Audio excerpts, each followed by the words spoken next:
Hey readers, just when you thought poetry couldn't be any more fun, I just quite possibly might have saved the best for last. Today we are learning about a third type of poetry called the limerick, and these are just so totally hilarious and fun to read you might fall out of your chair while watching this video. So let me tell you a little bit about it. Poet experts are not totally confident that they know exactly where it started, but they do know that there is a town in Ireland called Limerick, so they think possibly that's where it originated from.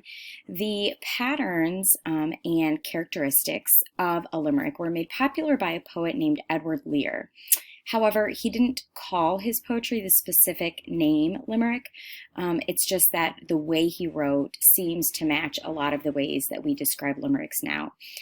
In fact, his book of poetry that reminds people of limericks was titled The Book of Nonsense, which is such a great clue of how totally silly these poems are going to be when you're reading them. And so, of course, I had to add to the description that they are humorous.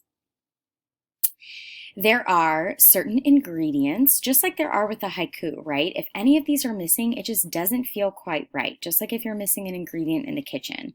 They are 5 lines. They have a very specific rhyme scheme, A-A-B-B-A. So for those of you who are still kind of fuzzy with rhyme scheme, that means line 1 is going to be labeled with an A, and it will rhyme with line 2, and it will rhyme with line 5. And then 3 and 4 will rhyme together, but obviously not with lines 1, 2, and 5. And the last ingredient for a limerick is a distinctive rhythm, which is what makes them so fun to read. So speaking of fun, let's read one, right? Let's get down to business. There was a young fellow named Hall who fell in the spring and the fall. 'Twould have been a sad thing had he died in the spring, but he didn't. He died in the fall. So I can already kind of tell this is humorous, and maybe a literary expert might even call it satire because it's kind of poking fun at something that could be sad, except of course we know this is just a silly limerick. And one of the ways that the poet makes this so entertaining for the reader is because they really play with the words. And what I mean by that is that there are a couple of words in this poem that have multiple meanings. And multiple meaning words are called homonyms, and there are 2 different types of them. Homophones, of course, we've talked about before. They've been in your spelling list. Those are words that are spelled differently and they mean something differently, but they sound the exact same. Whereas homographs are words that are spelled the same and often have the same pronunciation, so they're read the same way, but they can have multiple meanings. So you really have to use your context clues to figure out what the meaning is. That also makes it easy for a poet to use them in silly ways. So let's take a look at line 2, where I see some homonyms. First of all, I see spring, which could be a seasonal word or like the little body of water that you might see when you're out in the woods.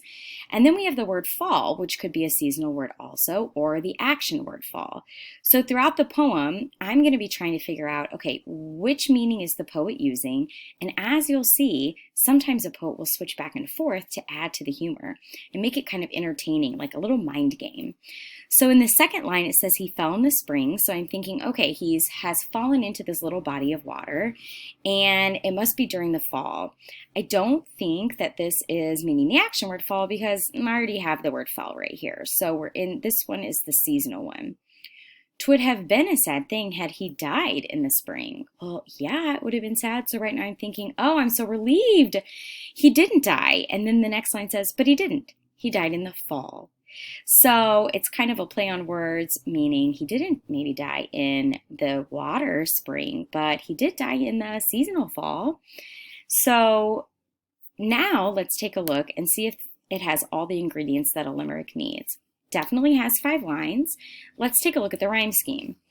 So originally I told you that the rhyme scheme was A, A, B, B, A, and it looks like it follows that, right? Lines 1, 2, and 5 rhyme.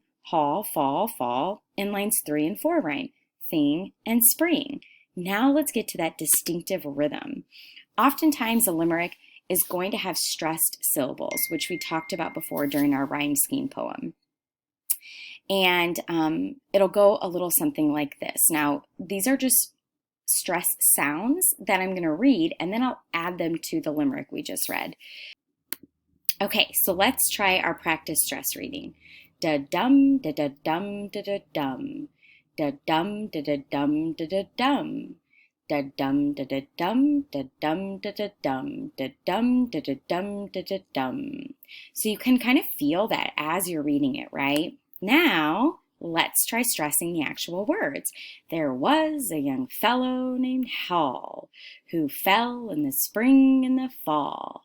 'Twould have been a sad thing had he died in the spring, but he didn't. He died in the fall. There's almost kind of like a musical element because, of course, rhythm and music go together, right? So there are some really fun limerick activities for you to do next up in It's Learning. So enjoy.